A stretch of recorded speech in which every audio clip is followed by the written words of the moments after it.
மீன் குழம்பு. நான் தாண்டா மீன்காரன். என் மீனை பற்றி நானும் தான் பாட போகிறேன். செமையா பொரியுதே.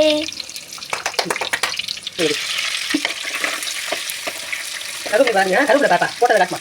Okay done. கறிவிடம் போட்டுக்கலாம். வாசனை தூக்கம். வா செம்மடா. வா மீன் பிடிக்காம யாராலையும் இருக்கவே முடியாது. எனக்கு ரொம்ப பிடிக்கும்.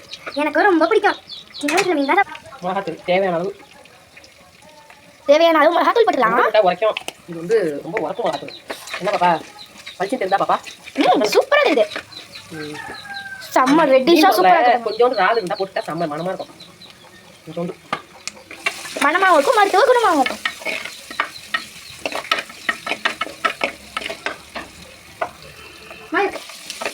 போட்டியா போட்டியா?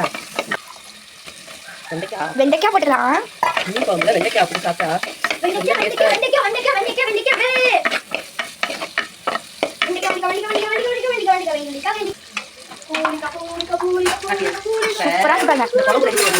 அப்படியே தாளிச்சிடலாம்.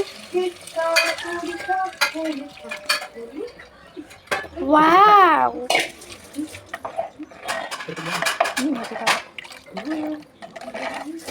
Wow what a super.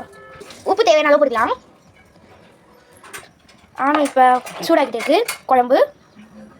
சூப்பரான குழம்பு. ஓகே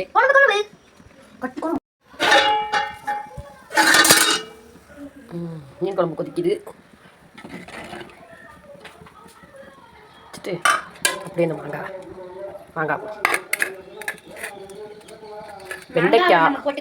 வெண்டைக்காய் மாங்காய்லாம் போட்டால் தான் சூப்பராக இருக்கும்.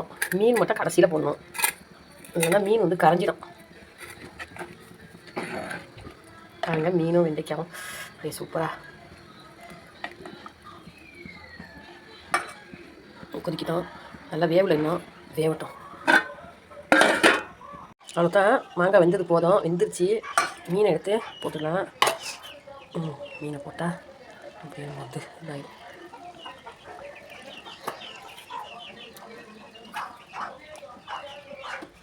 சிம்மில் மீனை போடக்குள்ள அடுப்பு வந்து சிம்மில் வச்சு கொதித்தான்.